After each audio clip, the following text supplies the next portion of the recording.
escuta, quem nos assiste aqui no estrangeiro. Tá no ar mais uma edição do seu videocast de política internacional do Brasil de Fato. É claro que você pode participar através do nosso chat do YouTube, depois na descrição do episódio e também nas plataformas de áudio para comentar o assunto do episódio, mas também sobre qualquer assunto desse planeta que está dentro do escopo do estrangeiro, né? Lembrando que o estrangeiro conta com um time de correspondentes em lugares como Venezuela, Cuba, China, Haiti e Rússia, reportando a partir do sul do mundo. Eu sou Monize Ravena, na bancada com vocês hoje. E comigo, Lucas Stanislau. Hoje combinandinho, né? Sim. Um verde mais escuro, um verde mais claro. Combinamos figurino aí. Pra quem tá vendo, combinamos figurino. Viemos combinando aí desde semana passada pelo Zap. O que você vai usando, Moni? Aí a gente promete aí, ó, incrementar os nossos looks aí para os próximos episódios, né? Boa tarde, Monize.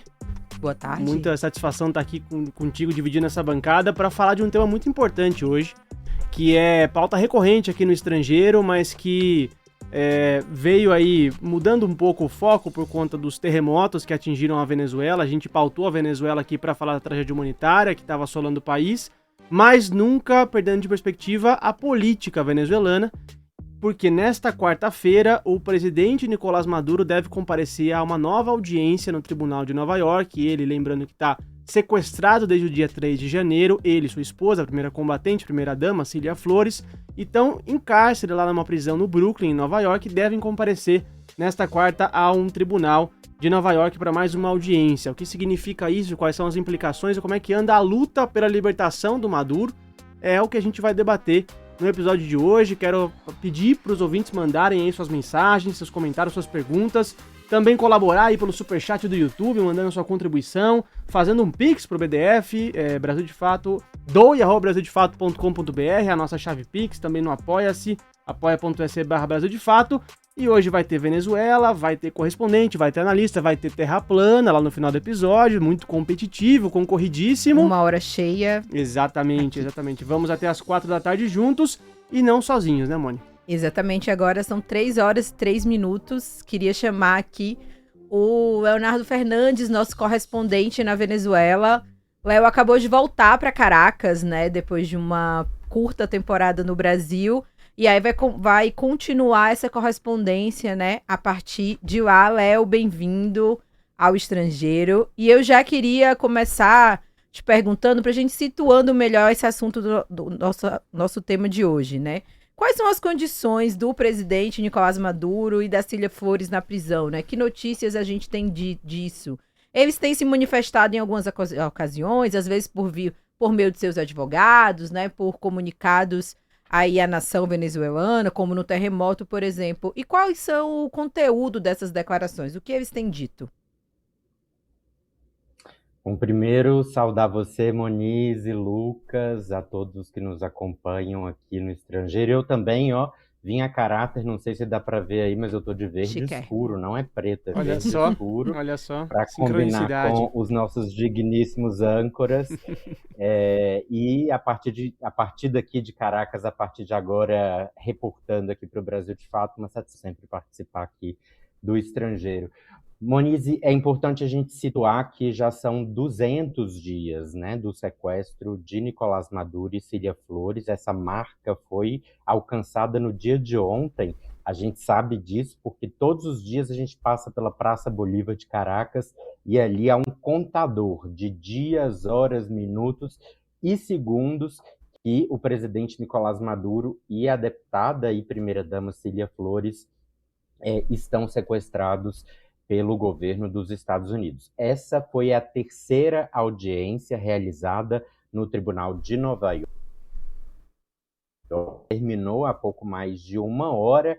Pouco se sabe sobre as informações, a gente vai recolhendo, sobretudo das pessoas que estão lá e que participaram do julgamento, já que a entrada de veículos de imprensa é um tanto quanto limitada.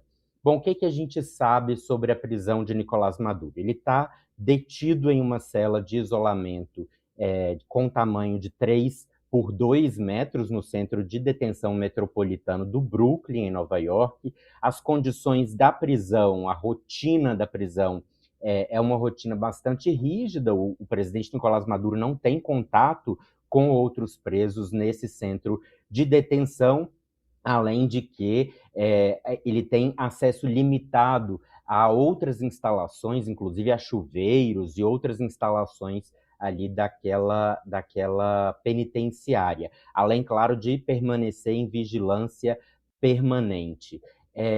Os advogados do presidente Nicolás Maduro, eles têm dito e reafirmado a necessidade de adaptações ali naquele espaço onde ele se encontra, justamente por conta de ser um presidente da República, e como a defesa tem reafirmado em cada uma dessas audiências, um prisioneiro de guerra dos Estados Unidos e não um preso comum, como a Justiça dos Estados Unidos o tem tratado. Ele também tem tido restrição em relação aos telefonemas que pode dar diariamente. Em torno de 3 comunicações semanais ele pode fazer com familiares. No caso, o presidente Nicolás Maduro tem mantido uma comunicação permanente com o seu filho, que também é deputado aqui na Venezuela, leva o mesmo nome, Nicolás Maduro Guerra, que tem servido como uma espécie de interlocutor entre o presidente Nicolás Maduro e os seus apoiadores aqui na Venezuela. Ontem mesmo ele publicou um vídeo nas redes sociais falando sobre os 200 dias da prisão, falando sobre como adiantando alguns dos assuntos que tem conversado com o presidente Nicolás Maduro. Disse, inclusive, que o presidente tem lido bastante e lido, sobretudo, artigos e textos religiosos nesse período em que ele está preso. E aí, como você disse, Moniz, o presidente ele tem se comunicado a partir de mensagens enviadas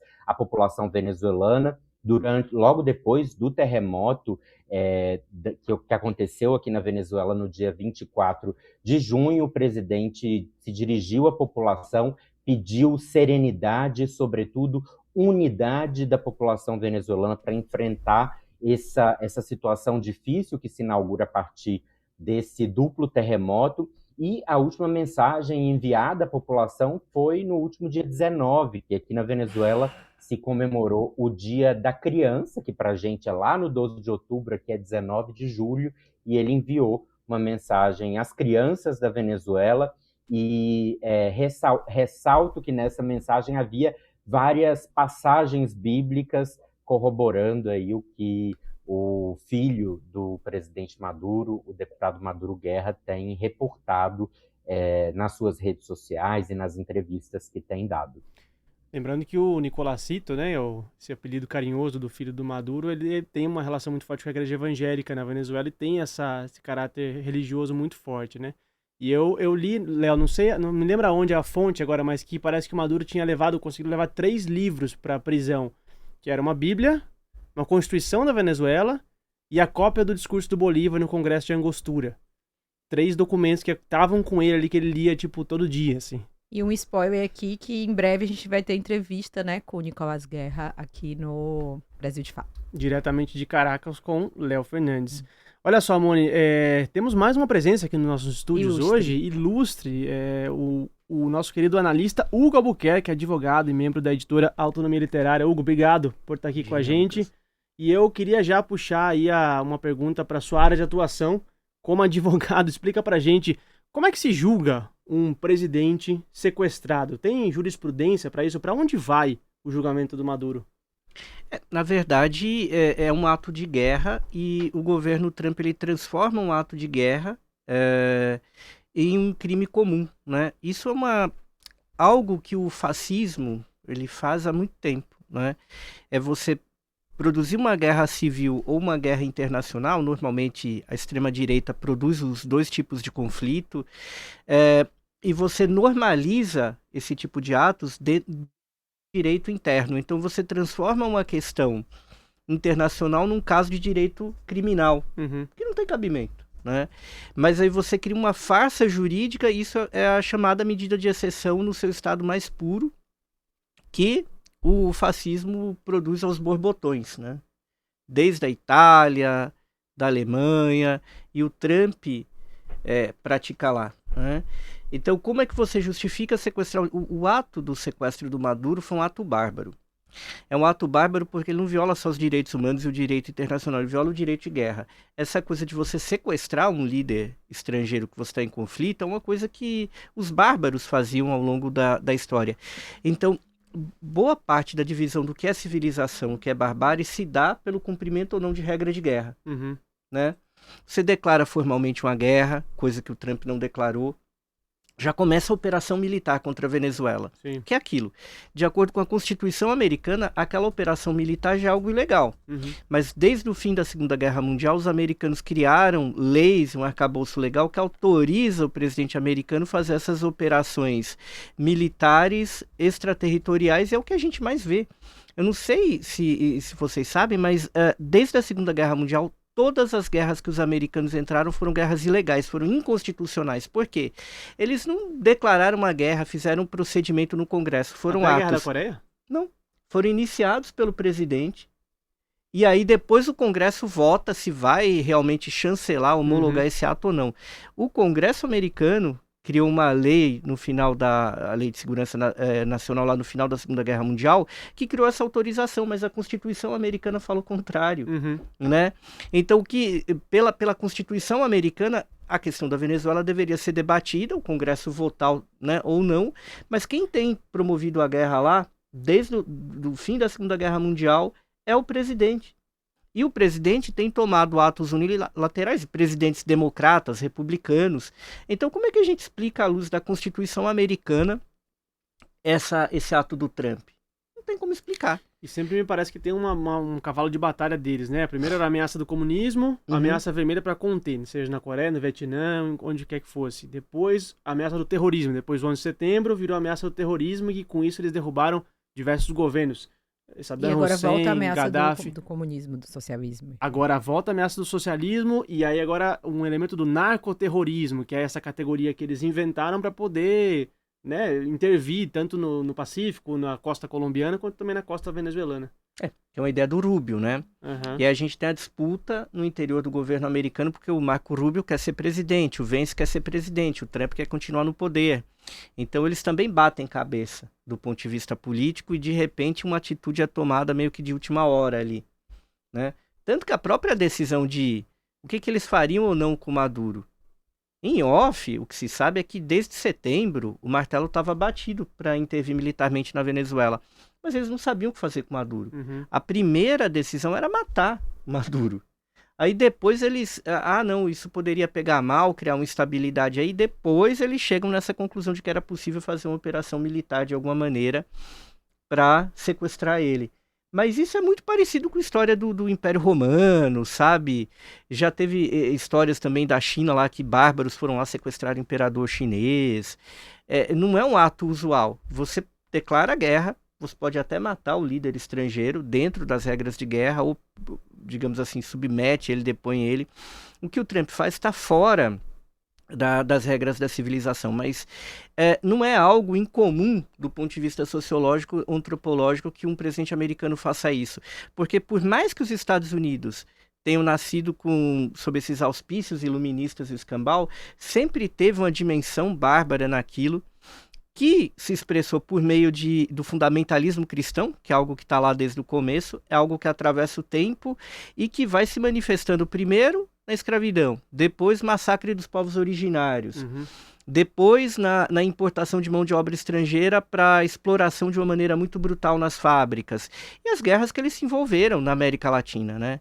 Então não é algo também que o Trump ele inventa, ele reproduz, e de uma maneira um pouco piorada, levando em consideração até que o nazifascismo copiou muita coisa do que os americanos faziam em matéria de segregação racial, de estrutura policial. Então, quando a gente fala que o Trump é fascismo, ele pega muita coisa do que foi o nazifascismo europeu, levando em consideração que o nazifascismo europeu pegou muita coisa americana. Claro. Né? Das leis de Jim Crow e da segregação, claro. Isso é documentado. No manual antifascista lá do Mark Bray, o Mark Bray ele comenta claramente, comprova documentalmente. Os alemães eles vão olhar para a política de segregação racial americana, né? Agora, Hugo, se a gente encara esse processo como um processo de guerra e político, dá pra gente vislumbrar o julgamento do Maduro, de fato, está marcado para junho de 2027, ou seja, ele tem aí quase um ano ainda em prisão. Dá pra gente vislumbrar algum tipo de habeas corpus, recurso? Dá pra gente tentar entender qual recurso jurídico poderia ser usado para tentar a liberação dele? Olha, isso é uma maluquice completa, porque é uma corte normal da justiça americana que de repente está ali julgando um sujeito que foi capturado fora do território americano, onde em tese os Estados Unidos não teriam jurisdição. Uhum. Não foi um ato policial americano, foi um ato das Forças Armadas americanas. Então, do ponto de vista da lei americana, é nulo de pleno direito. O juiz, obviamente, ele faz parte dessa farsa, ele deve estar sendo pressionado para manter esse julgamento aí, porque do ponto de vista...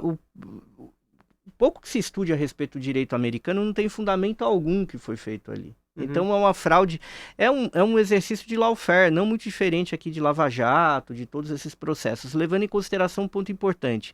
A separação entre poderes nos Estados Unidos não é algo tão bem desenhado como no Brasil. Claro. O chamado Departamento de Justiça, que seria o Ministério da Justiça deles, muitas vezes referido pela sigla de OJ, ele condensa uma série de órgãos no Brasil que são independentes. Uhum. E essa separação entre judiciário e poder executivo não é tão clara lá. Então, de repente, tem uma atuação direta do presidente americano, como o Trump já agiu. Não é só na Copa do Mundo que o Trump mandou reverter cartão. O prefeito de Nova York, o anterior, se tornou aliado dele, Bill de Blasio, o Adams, uhum, e que foi entre o de Blasio e o Mandani. Sim. Ele perdoou o cara.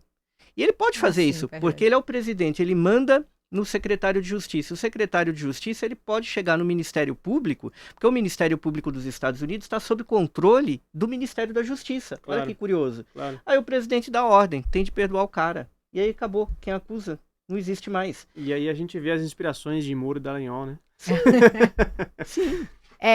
Nesse aspecto, o sistema de justiça brasileiro contribui para frear um pouco esse processo, né? Pesos e contrapesos. Que não acontece nos Estados Unidos.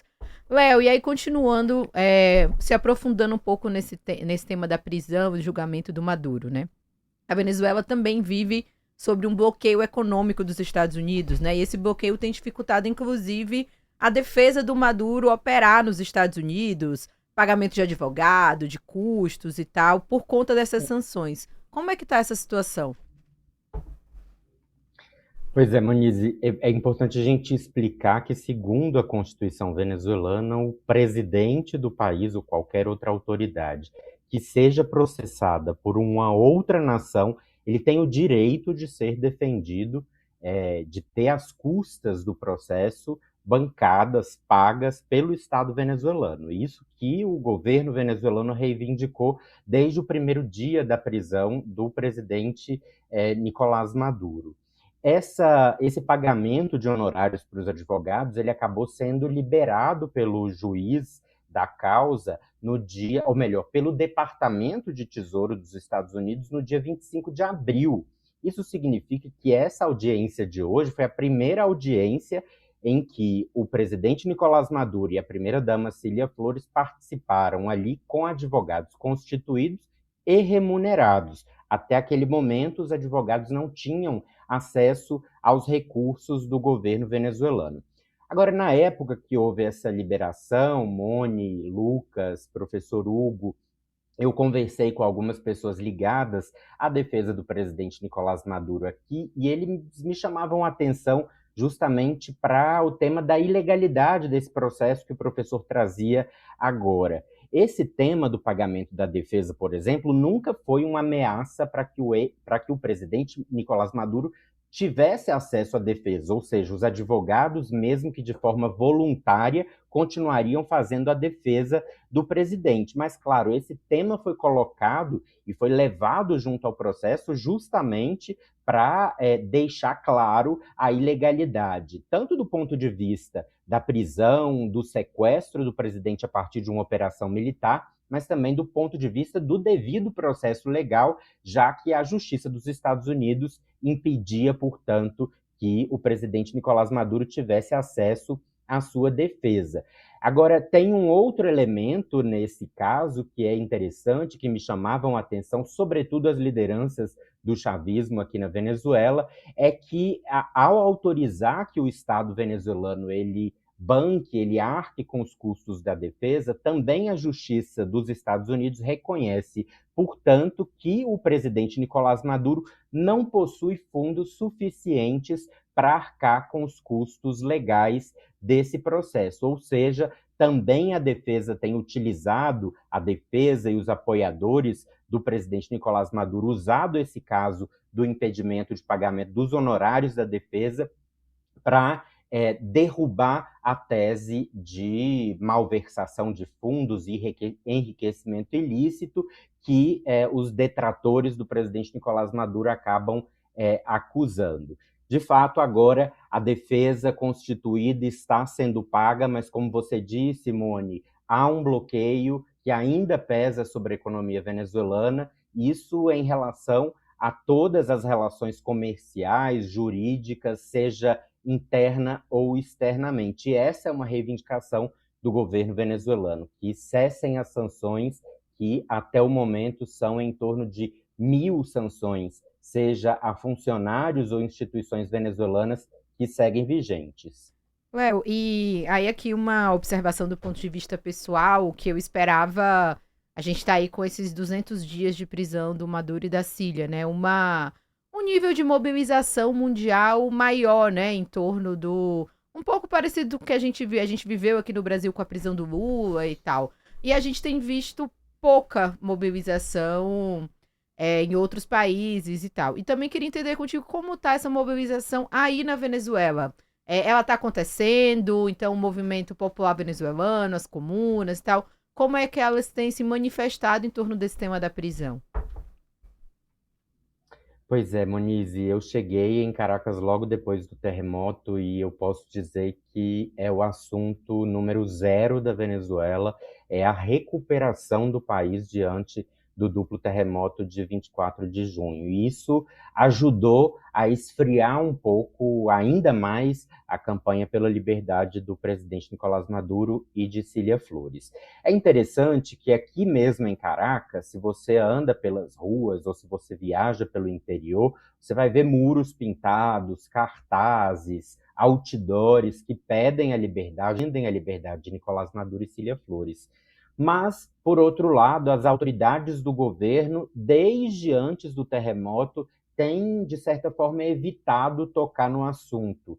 A gente percebe que é um tema um tanto constrangedor, até porque, e aí falo eu, não a partir da minha percepção, mas a partir de conversas com chavistas importantes da Venezuela, como a ex-ministra Iris Varela, o ex-ministro Jorge Areaça. A partir do 3 de janeiro há uma escalada da ingerência do governo dos Estados Unidos sobre as decisões que têm sido tomadas na Venezuela, e por conta disso o governo venezuelano tem se mantido um tanto quanto discreto em relação à situação do presidente Nicolás Maduro.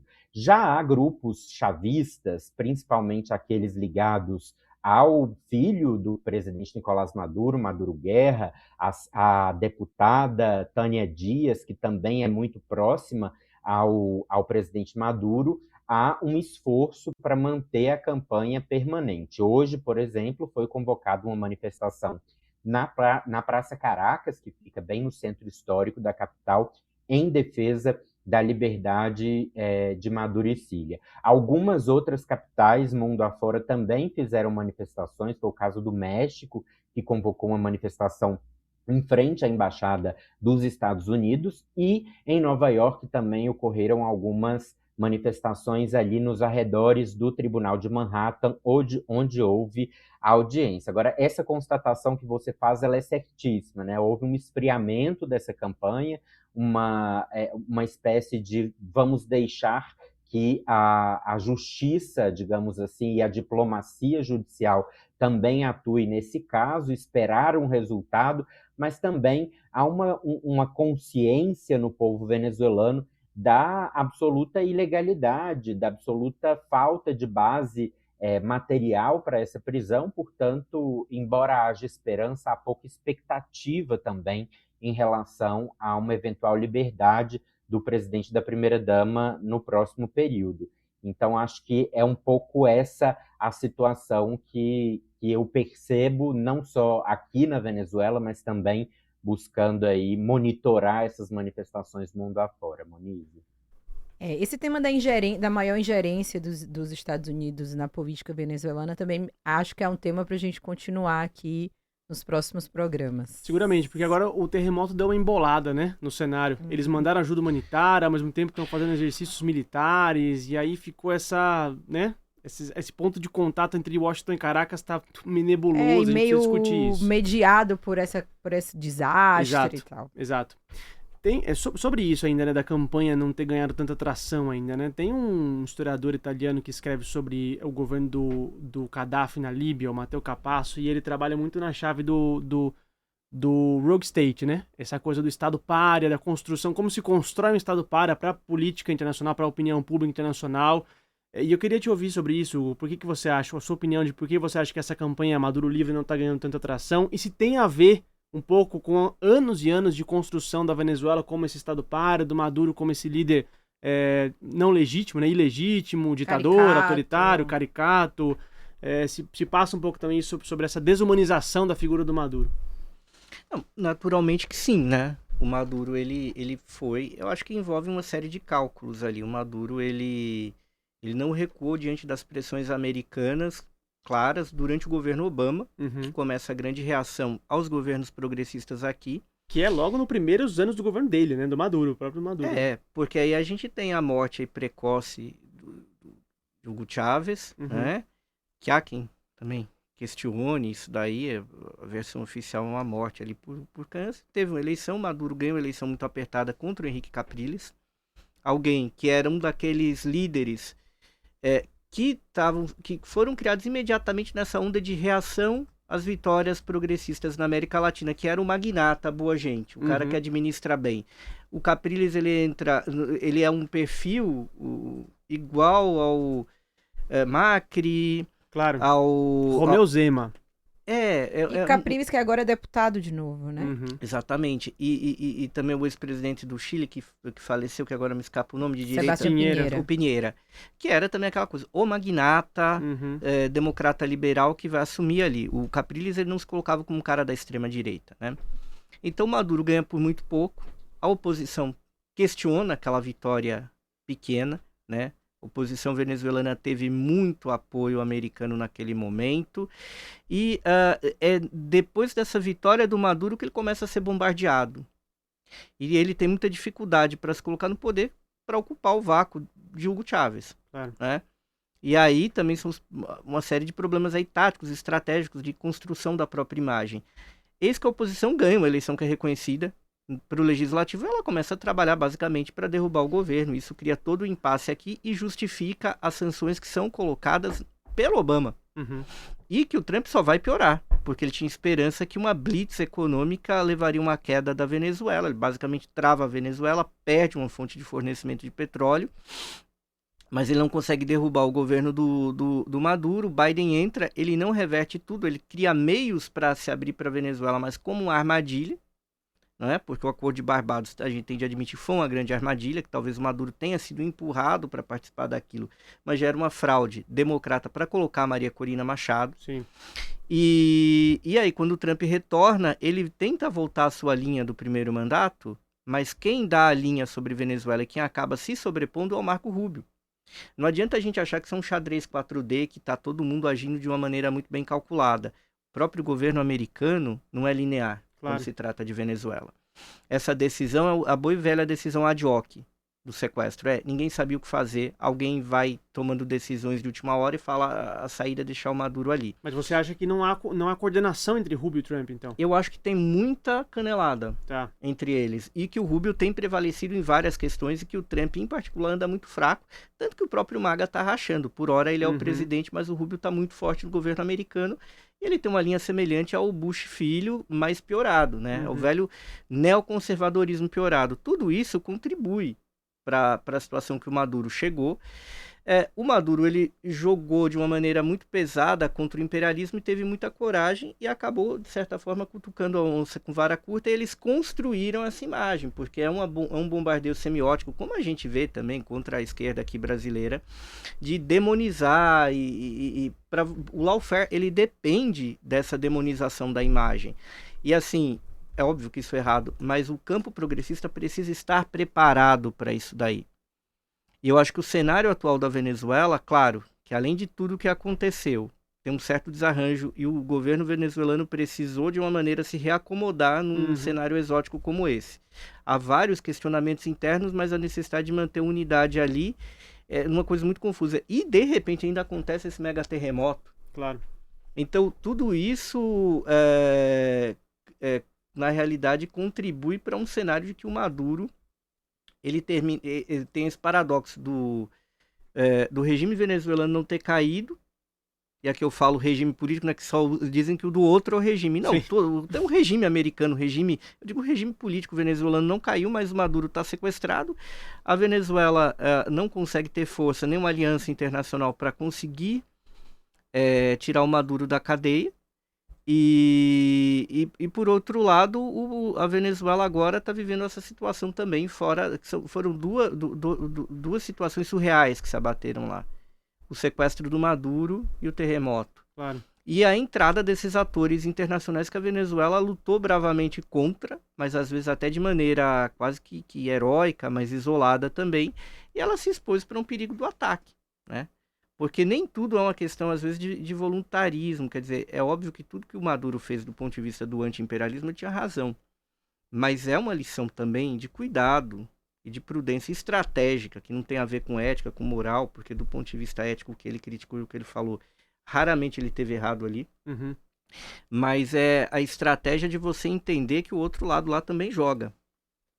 Claro. E que o outro lado, nesse caso, tinha mais força, né? Não é uma força comparável do ponto de vista militar, político. Sem dúvida, é a maior potência então... ainda é a maior potência militar do planeta. O que poderia ser enfrentada, mas exigia uma preparação do país para uma guerra assimétrica, uma guerra popular prolongada. Como o Irã se planejou. Exato. E que o Irã colocou, porque o Irã se preparou para isso e o Irã está preparado, inclusive, para uma invasão terrestre, que pode acontecer.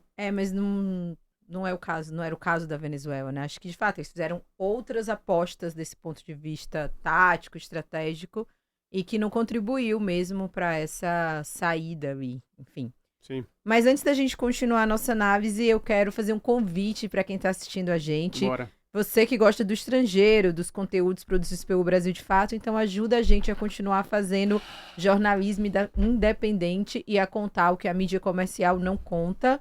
A contribuição pode ser feita via Pix, está na tela para quem está nos assistindo, mas é doi@brasildefato.com.br. Seu Pix vai fazer toda a diferença para a gente aqui. E se você tem algo para dizer sobre estrangeiro, dicas, sugestões, compartilha com a gente, deixa seu recado aqui na transmissão, no YouTube, no Spotify, nas plataformas de áudio. Logo abaixo da descrição do episódio, a gente está esperando a sua participação. Com certeza, olha só, Moni, tem mais um recadinho aí, um rabicho no nosso recado, que fica por último, mas não é menos importante. O MST, o Movimento dos Trabalhadores Rurais Sem Terra, tá com uma campanha, e outros movimentos também, tá com uma campanha permanente de solidariedade para arrecadar fundos visando a compra e envio de medicamentos e insumos médicos para Cuba. Cuba é um desses países que sofre com o bloqueio draconiano dos Estados Unidos há mais de 60 anos, que impede praticamente uma aspirina de chegar na ilha, e a população está sofrendo muito com essas consequências, ainda mais agora que a Venezuela está sob seco e a Cuba está perdendo cada vez mais apoio internacional. Então, os movimentos do planeta, e mais especificamente os do Brasil, se reuniram para fazer essa campanha e pedir a sua ajuda, que está nos ouvindo. Então, você pode apoiar através do Pix do Instituto Cultivar, cujo número é 11 586 301 1000 ao contrário 65. Vou repetir, 11 586 301 1000 ao contrário 65. Faça a sua contribuição para furar o bloqueio a Cuba. A gente está pedindo a sua ajuda. Olha só, eu queria aproveitar que a gente falou sobre o Capriles para trazer o tema eleições para a roda, porque essa semana, conversando com o Léo até escreveu uma matéria sobre isso, Marco Rubio voltou a falar em transição na Venezuela, seja lá o que isso quer dizer.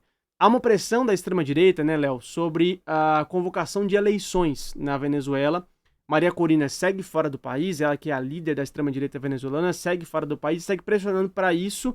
Parece que ela não está nos melhores dias com o Trump, né, com a administração Trump. Tem que ver se ela ainda é a grande líder da extrema-direita venezuelana. Tem que ver se ela vai ter condições de liderar essa extrema-direita venezuelana. O governo venezuelano marcou negociações com a Assembleia Nacional de 2015, esse grupo que foi o primeiro grupo opositor a vencer uma eleição na Venezuela depois do chavismo, que ainda se reúne permanentemente, financiado ali pelos Estados Unidos, e o Rubio voltou a falar em transição. Léo, queria que você explicasse quais são os agentes envolvidos nessas conversas, nessas pressões por eleições.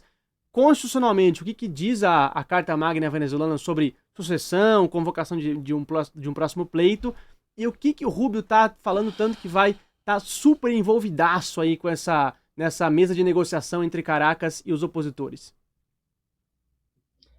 Pois é, Lucas. A oposição reivindica o que está escrito na Constituição a respeito da vacância definitiva do presidente da República. Neste caso, em caso de morte ou até de renúncia do presidente, sim, a vice-presidente ela deveria convocar as eleições em um prazo de 90 dias, prorrogáveis por outros 90 dias, caso a Assembleia Nacional assim o decida. No entanto, no dia 5 de janeiro, 2 dias depois do ataque dos Estados Unidos a Caracas, a Suprema Corte da Venezuela decidiu que isso não é bem assim, que não há, na verdade, na Constituição, nenhuma previsão para esse tipo de situação de um presidente que foi sequestrado por uma outra nação em território nacional. Portanto, a Suprema Corte, naquele momento, determinou que o presidente da Venezuela segue sendo o presidente Nicolás Maduro e, portanto, a vice-presidente Delcy Rodrigues assume o mandato de forma interina até que ele termine, ou seja, até 2031, ou até que o presidente Nicolás Maduro possa retornar ao país e reassumir as suas funções. A própria presidente Delcy Rodrigues deu uma entrevista a um canal espanhol que foi divulgada na semana passada, em que reconhece uma vez mais, embora de maneira muito en passant, muito tímida, mas reconhece que o presidente constitucional eleito da Venezuela segue sendo o presidente Nicolás Maduro. Claro, há possibilidade de que eleições sejam convocadas antes, isso já foi dito pela Delcy Rodrigues e por outros líderes do chavismo. Agora, essas eleições elas teriam que ser convocadas ou pela própria presidente interina ou pela maioria da Assembleia Nacional. É bem possível que essas eleições ocorram antes de 2031, caso o presidente Nicolás Maduro ele siga sequestrado. Isso porque alongar esse mandato, na avaliação de alguns chavistas, seria, de alguma forma, prolongar o que eles chamam de uma crise de liderança do processo após a prisão de Nicolás Maduro. Agora, o próprio presidente da Assembleia Nacional, Jorge Rodrigues, ele indicou que o formato e as condições para a realização dessas eleições ainda precisam ser debatidas. Primeiro que ele chegou a mencionar, inclusive, que poderia haver eleições legislativas e eleições municipais antes da eleição presidencial acontecer. E outro detalhe é que, no mês passado, o presidente da Assembleia, Jorge Rodrigues, recebeu aqui em Caracas a deputada da oposição, Dinorá Figueira, ela que foi uma das porta-vozes desse grupo opositor que ocupou a Assembleia Nacional em 2015 e que continuou de alguma forma articulado. Depois disso, o presidente Jorge Rodrigues anunciou, portanto, que no dia 1º de agosto será a primeira sessão da Assembleia Nacional, será também instaurada uma mesa de diálogo e negociação com esse grupo opositor. Já em relação a esse grupo da Maria Corina Machado, há muita controvérsia em relação a isso. Por exemplo, ela não foi beneficiada pela lei de anistia, que foi aprovada depois do 3 de janeiro. Isso porque a lei de anistia exclui os casos de pessoas que tenham cometido crimes contra a nação, como, por exemplo, defender a intervenção militar estrangeira que terminou acontecendo no país. Ela fez isso antes, durante e depois da invasão dos Estados Unidos à Venezuela. Isso explica, talvez, um pouco também do contexto em que a oposição tem se organizado, ou seja, esses grupos que já, de alguma forma, haviam aderido à institucionalidade venezuelana, em respeito, de alguma forma, à institucionalidade, se colocam agora para negociar. Esse anúncio do Jorge Rodrigues foi feito uma semana antes de Marco Rubio, lá nos Estados Unidos, afirmar que participaria diretamente dessas negociações. Não duvidamos, obviamente, né, Lucas Moniz e professor Hugo, já que temos visto desde 3 de janeiro uma escalada, como eu já disse, do intervencionismo, da ingerência dos Estados Unidos, agravada, sobretudo, depois do dia 24 de junho. A gente sabe que essas situações de desastres naturais, como o que aconteceu na Venezuela, são a desculpa perfeita para que os imperialistas se apoderem e tomem conta dos territórios. Agora, tem umas coisas que só acontecem na Venezuela. É impressionante. Um grupo de ex-deputados financiados pelos Estados Unidos que seguem se reunindo via Zoom, que reclamam para si o título de parlamento legítimo do país, controlam ativos congelados, financeiros congelados da Venezuela no exterior, respondem por processos judiciais da empresa Citgo, de subsidiárias no exterior, e eram completamente aliados da figura que está um pouco esquecida hoje, mas do presidente autoproclamado Juan Guaidó.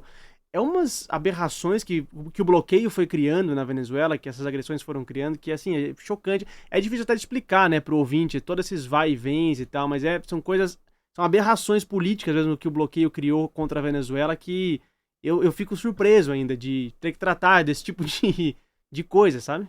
Lembrando para os nossos ouvintes que Lucas Stanislau foi correspondente do Brasil de Fato na Venezuela, então acompanhou de perto aí algumas dessas aberrações políticas. O Guaidó pulando a cerca da Assembleia Nacional para tentar invadir a sessão, umas coisas assim, loucas mesmo. Temos muitos casos.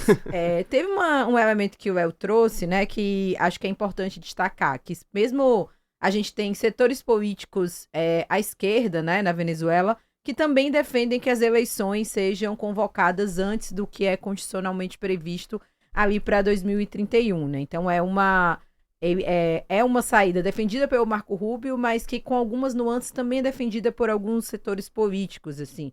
E eu queria te ouvir, Hugo, como você vê essa possibilidade de eleições na Venezuela e o papel que o chavismo poderia cumprir nesse cenário?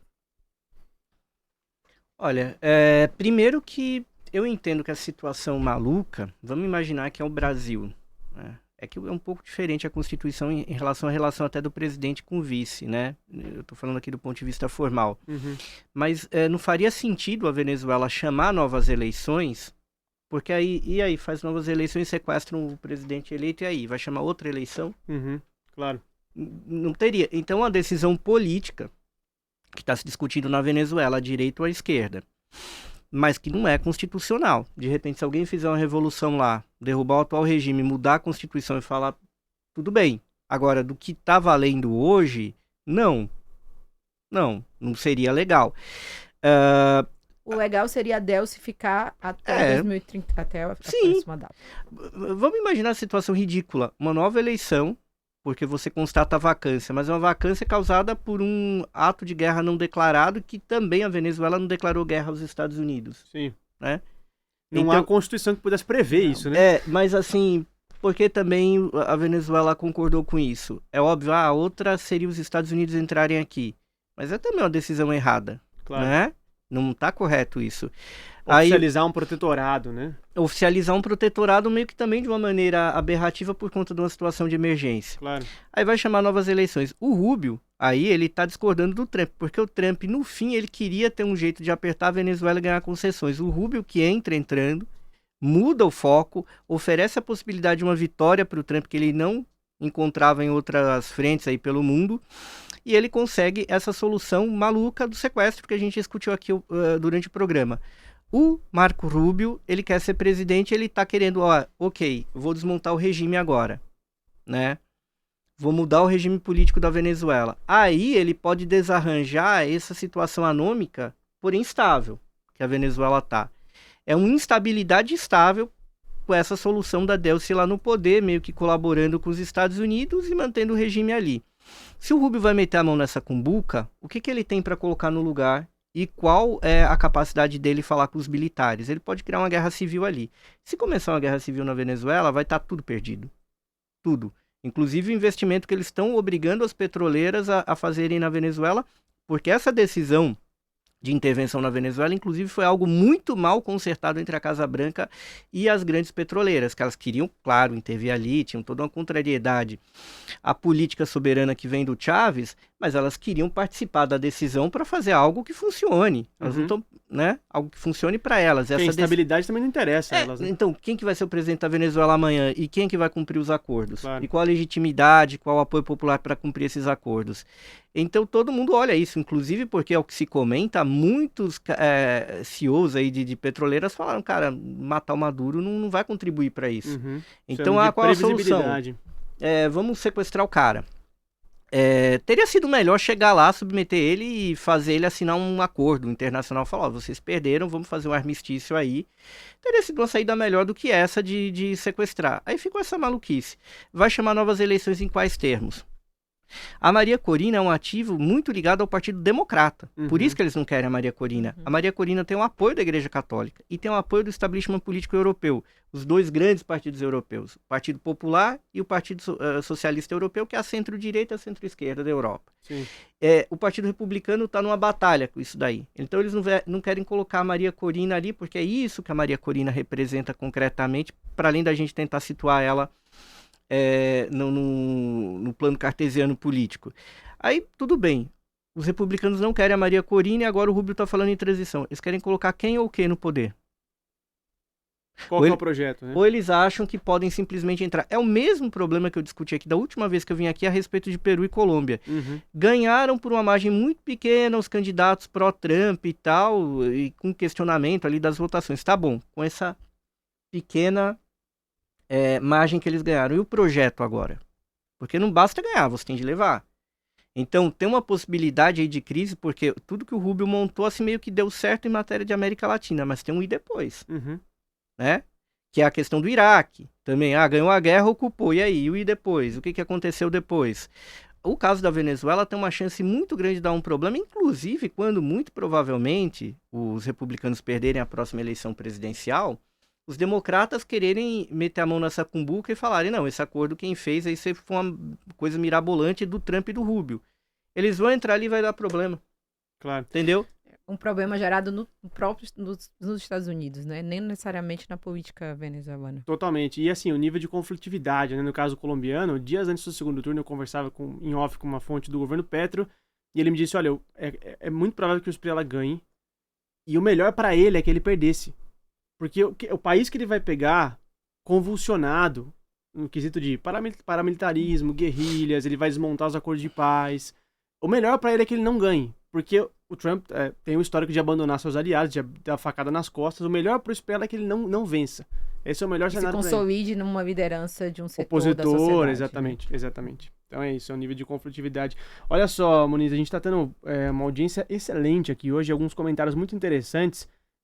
Alguns aí da extrema-direita, que a galera tá falando que são robôs aqui, não tem problema, a gente não é... Podem comentar, a gente não discrimina ninguém aqui, mas tem um comentário que me chamou muita atenção, que eu queria passar pro Léo, que é a impressão de que o Levi Alves, né, diz assim, boa tarde, a impressão é de que as informações sobre o caso Maduro não são ainda passadas, o que vem é muito superficial, contido, cauteloso, como se não quisessem passar os fatos reais. É um pouco o que a gente falava aqui, né, essa coisa da campanha não ter ganhado tanta tração ainda, né? Não ter ganhado tanta sociedade. E também tem a ver um pouco, aí puxando um pouco, né, pra nossa sardinha pra gente, ou pra discutir um pouco o papel do jornalismo nisso, claro, né? Você também não tem uma grande quantidade de informações circulando, você não há uma grande cobertura do caso em escala mundial, e isso também ocorre com que tenha menos visibilidade e ajude, né, nessa não tração da campanha. Totalmente. Mas olha só, falando em robôs e extrema-direita, será que a gente pode virar a chavinha aqui pra brincar de terra plana? O que vocês acham? Vamos nessa? Vamos rodar a vinheta então do Terra Plana, por favor. We don't need no education.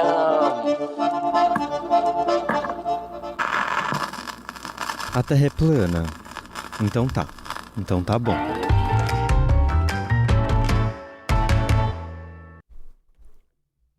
Muito bem, chegamos aqui para o Terra Plana, e se você está a primeira vez aqui no estrangeiro e não sabe como funciona, é muito simples. É uma gincana saudável, amistosa, de bem aqui para elevar os níveis de serotonina e de risadas e deixar a sua semana um pouquinho mais leve, querido e querido ouvinte.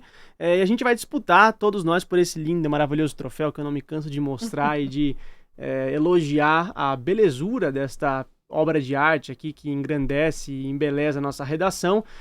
Eu, Monize e Léo vamos trazer cada um uma notícia e estaremos nas mãos e no veredito de Hugo Albuquerque hoje, que deve escolher qual é a mais bizarra, qual é a mais maluca, que a gente vai trazer aqui a notícia Terra Plana. Léo, você ficou muito longe do estrangeiro, então eu queria começar com você, que a gente tá com saudade de você, camarada. O que você traz pra gente hoje, por favor? Vamos lá, até porque eu ganhei as duas últimas, quem sabe eu não ajudo aí os correspondentes a liderarem essa corrida. Já começou fazendo campanha, eu trouxe uma notícia. Eu trouxe uma notícia da CNN espanhol que eu não sei se é mais absurda a notícia ou se é absurdo o fato da CNN espanhol ter publicado esse tipo de coisa. Então, The New York Post publicou que Trump apoiaria a Infantino para liderar a ONU. Essa informação. Claro, dessas informações tem vai ficar nem difícil, um pouco de checagem.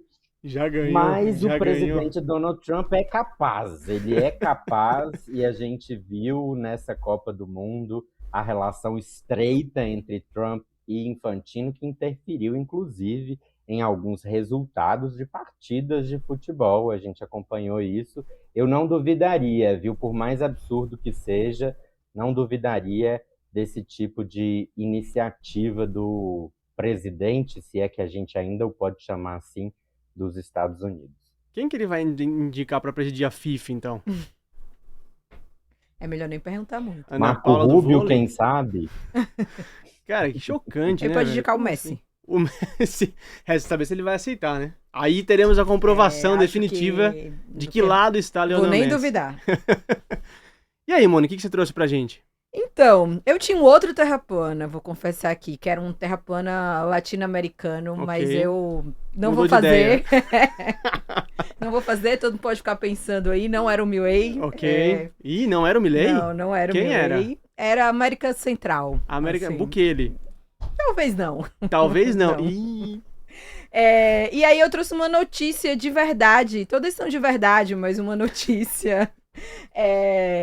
Ontem entrou em vigor as tarifas dos Estados Unidos contra o Brasil, né? Então eu queria trazer esse combo do Trump no Terra Plana, mas tem um outro fato, né? Além das tarifas de 25% dos produtos brasileiros, o Trump impôs também uma tarifa de 50% sobre os produtos canadenses. Olha só. O Canadá é conhecido por ser um dos vizinhos mais pacíficos do mundo e que faz uma longa fronteira com os Estados Unidos. Uhum. E sem muitas justificativas formais, o Trump taxou em anunciou a taxação em 50% de alguns produtos canadenses. E essa política de tarifaço, e também como uma política não só econômica, mas também como uma política de propaganda do Trump, né? Claro. Então, para driblar um pouco essas dificuldades internas, inclusive, ele aponta a artilharia para fora, né? Então ele vai tentando fazer uma terra plana aí com esses países que estão ao redor.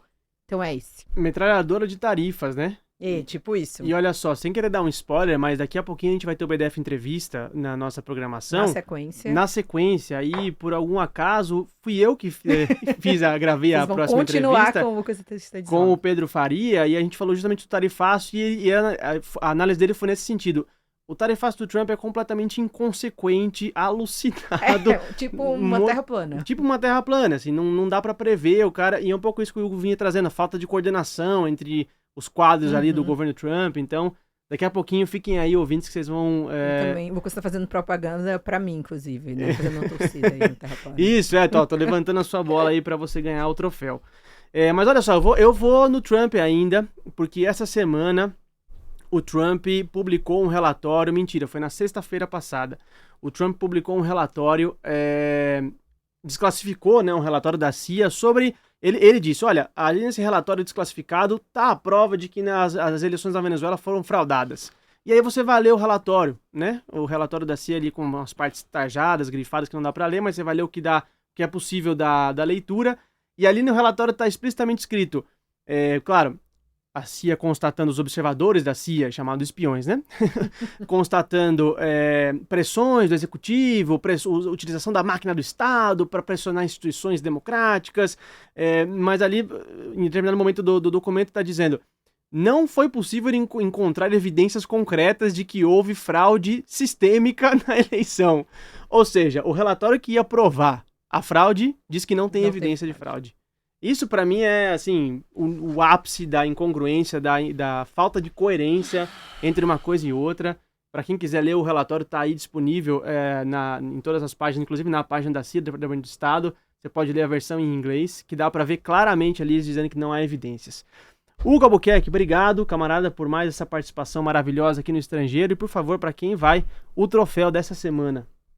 Olha, eu acho que é bem difícil, tá né? Difícil. Pelo ridículo seria o Infantino, mas acho que a questão do tarifaço aqui, ela, em termos assim mais objetivos, a camarada aqui vai vencer. Porque na prática o tarifaço é uma coisa maluca, não deu certo da primeira vez que ele aplicou, deu errado, ele vai e volta. Sim. E onde é que ele quer chegar rompendo com o Canadá? Então. Né? Ele vai chegar num estágio que ferre com a economia do Canadá e eles tentam invadir o Canadá? O que ele Ou sequestrar o primeiro-ministro, né? Não duvide. Provocar uma migração canadense. Pensou? E realmente, assim, ele quer arrancar coisas do Canadá, o Canadá não tá oferecendo nada, tá jogando duro. Mas isso basicamente vai quebrar esse circuito econômico que é altamente rentável para os Estados Unidos. Quem ganhou com a história do NAFTA, depois virou UNSCA, foram os Estados Unidos, não foi o México nem o Canadá. Foi um acordo muito ruim que na realidade aconteceu porque os americanos já não tinham mais a União Soviética. E o Canadá, ele era antissoviético, mas ele se apoiava um pouco na União Soviética para contrabalancear o poder americano ali dentro. Não é por coincidência que o NAFTA tenha nascido depois da queda da União Soviética. E se vocês olharem, o Canadá era ali primeiro, segundo melhor país do mundo. Sim. O Canadá ainda é um dos melhores países do mundo para se viver, mas já não é o país que ele era comparativamente ao que era o mundo de 30, 35 anos atrás. Claro. Né? Por quê? Porque esse acordo com os americanos foi ruim. Talvez isso obrigue os canadenses a saírem do jogo. E se saírem do jogo, o que o Trump vai fazer? Vai tentar invadir o Canadá? Com um território do tamanho que é o Canadá. Do tamanho que é o Canadá. Mas ó, eu queria só dizer uma coisa. Do Canadá pra Groenlândia é fácil, viu?